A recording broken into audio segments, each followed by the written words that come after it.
염증이란 일반적으로 면역체계의 반응으로서 조직 손상이나 감염에 대한 방어 메커니즘입니다.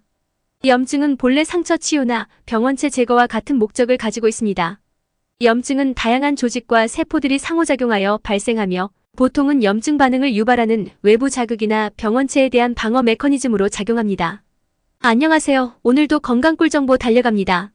앞으로도 유용한 건강 정보만 전해드리겠습니다. 오늘의 건강꿀 정보는 바로 우리 몸의 염증입니다. 일반적인 염증의 특징은 다음과 같습니다. 첫째, 부어오름 현상입니다. 염증 반응은 혈관의 투과성이 증가하고 혈액 및 체액이 조직으로 유입되어 부위가 부어오르는 것을 특징으로 합니다. 둘째, 피부가 붉게 변합니다. 염증이 발생하면 혈관의 확장으로 인해 피부나 조직이 붉게 변합니다. 셋째, 고통을 동반합니다. 염증 부위에서는 통증을 동반하는 경우가 많습니다. 이는 염증 반응에 따른 신경맥의 작용으로 인한 것입니다. 넷째, 열감 현상입니다. 염증이 발생하면 염증 부위에서 열감을 느낄 수 있습니다. 이는 혈액순환의 증가로 인해 열이 발생하는 것입니다. 다섯째, 기능 장애 현상입니다. 심한 염증 반응이 발생하면 해당 부위의 기능이 제한될 수 있습니다. 이는 염증으로 인한 부위의 부푸름과 통증으로 인해 발생합니다. 염증은 일시적인 반응으로서 일반적으로 면역체계가 병원체를 제거하고 조직 손상을 치유하는 과정을 돕습니다.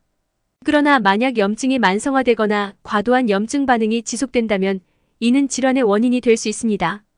이러한 경우에는 의사와 상담하여 적절한 치료 계획을 수립하는 것이 중요합니다. 염증은 주로 면역체계의 반응으로서 조직 손상이나 감염에 대한 방어 메커니즘입니다. 다양한 요인들이 염증의 원인이 될 수 있습니다. 일반적으로 염증의 원인은 다음과 같이 분류될 수 있습니다. 첫째, 감염입니다. 세균, 바이러스, 곰팡이 등의 병원체에 의한 감염은 염증의 일반적인 원인입니다. 감염은 면역체계가 병원체를 제거하려는 반응으로 염증을 유발할 수 있습니다. 둘째, 자가면역 질환입니다. 자가면역 질환은 면역체계가 실수로 정상 조직을 공격하는 상태입니다. 이는 염증을 일으킬 수 있으며 류마티스 관절염, 홍역, 갑상선염 등이 그 예입니다. 셋째, 외상입니다. 조직의 물리적인 손상이나 외부 충격은 염증을 유발할 수 있습니다. 상처, 타박상, 수술 등이 이에 해당됩니다. 넷째, 환경 요인입니다. 환경적인 요인도 염증의 원인이 될 수 있습니다. 공기 중의 오염물질, 독소, 화학물질 등은 조직에 직접적으로 작용하여 염증을 유발할 수 있습니다.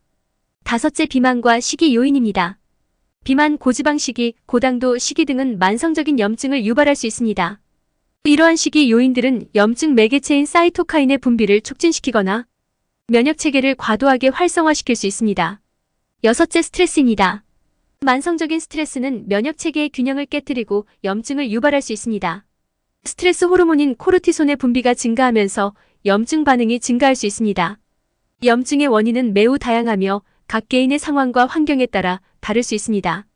만약 염증이 지속되거나 심각한 증상을 보인다면 의사와 상담하여 원인을 확인하고 적절한 치료 계획을 수립하는 것이 중요합니다. 염증은 인체에 다양한 영향을 미칩니다. 염증은 본래 면역체계의 방어 메커니즘으로서 중요한 역할을 하지만 만약 지속되거나 과도한 염증 반응이 발생할 경우 인체에 부정적인 영향을 미칠 수 있습니다. 첫째, 조직 손상입니다. 염증은 조직 손상이나 감염에 대한 방어 메커니즘으로 작용합니다. 염증이 발생하면 혈액과 체액이 염증 부위로 유입되어 조직을 보호하고 손상된 부분을 치유하는 과정이 진행됩니다. 둘째, 통증 유발입니다. 염증은 통증을 동반할 수 있습니다. 염증 반응으로 인해 혈관이 확장되고 신경맥의 작용이 증가하여 통증을 느낄 수 있습니다. 셋째, 부종입니다. 염증이 발생하면 혈관의 투과성이 증가하고 혈액과 체액이 염증 부위로 유입되므로 해당 부위가 부어오를 수 있습니다. 이는 부종으로 표현되며 부종은 염증 부위의 기능에 제약을 줄 수 있습니다. 넷째, 열감입니다. 염증이 발생하면 혈액순환이 증가하고 열이 발생할 수 있습니다. 이는 염증 부위에서 열감을 느낄 수 있는데 이는 염증 반응과 관련된 혈액순환의 증가로 인한 것입니다. 다섯째, 기능 장애입니다. 심한 염증 반응이 발생하면 해당 부위의 기능이 제한될 수 있습니다. 염증으로 인한 부푸름과 통증으로 인해 정상적인 기능 수행이 어려워질 수 있습니다. 여섯째, 만성 질환의 원인이 됩니다. 만약 염증이 지속되거나 과도한 염증 반응이 발생하면 이는 만성적인 질환의 원인이 될 수 있습니다. 예를 들어 만성 염증성 질환인 류마티스 관절염이나 크론병 등은 지속적인 염증 반응으로 인해 발생하는 것으로 알려져 있습니다. 염증은 일시적인 방어 메커니즘으로서 중요하지만 만약 지속되거나 과도한 염증이 발생한다면 이는 질환의 원인이 될 수 있으므로 적절한 치료와 관리가 필요합니다. 염증을 예방하기 위해 일상적인 건강관리와 예방조치를 취할 수 있습니다. 이번에는 염증을 예방하는 방법 몇 가지를 안내해드리겠습니다. 첫째, 건강한 생활습관 및 식단 유지입니다.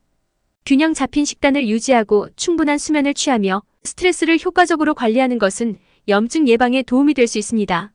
염증을 줄이기 위해 식단에 신선한 과일, 채소, 곡류, 건강한 지방, 단백질을 포함시키는 것이 좋습니다. 특히 오메가3 지방산이 풍부한 식품 연어, 아몬드, 아보카도 등은 염증을 억제하는 데 도움이 될 수 있습니다. 둘째, 충분한 수면입니다. 충분한 수면은 면역 체계를 강화하고 염증을 예방하는 데 중요합니다. 건강한 수면 습관을 유지하기 위해 일정한 수면 시간과 편안한 수면 환경을 조성하는 것이 좋습니다. 셋째, 체중 관리입니다. 비만은 염증을 유발할 수 있는 요인 중 하나입니다. 건강한 체중을 유지하고 체지방을 감소시키는 것이 염증 예방에 도움이 될 수 있습니다. 넷째, 피해야 할 요인들입니다. 담배 피기, 과도한 알코올 섭취, 과다한 카페인 섭취 등은 염증을 촉진시킬 수 있습니다. 가능한 한 이러한 요인을 피하는 것이 좋습니다. 다섯째, 정기적인 운동입니다. 꾸준한 신체 활동은 염증을 줄이고 면역 체계를 강화하는 데 도움이 될 수 있습니다. 적절한 운동 방식과 강도를 유지하면서 규칙적으로 운동하는 것이 좋습니다. 여섯째, 스트레스 관리입니다. 스트레스는 염증을 증가시킬 수 있는 요인입니다. 명상, 요가, 호흡 운동 등의 스트레스 관리 기술을 활용하여 스트레스를 효과적으로 관리하는 것이 중요합니다. 일곱째, 예방접종입니다. 감염성 질환으로 인한 염증을 예방하기 위해 권장되는 예방접종을 받는 것이 중요합니다. 인플루엔자 백신, 폐렴구균 백신 등의 접종은 감염으로 인한 염증을 예방하는 데 도움이 될 수 있습니다. 염증을 예방하기 위해서는 일상적인 건강관리와 위에 언급된 예방조치를 취하는 것이 중요합니다. 그러나 만약 염증이 발생하거나 지속된다면 의사와 상담하여 적절한 치료를 받는 것이 좋습니다. 오늘도 행복한 하루 되세요. 감사합니다.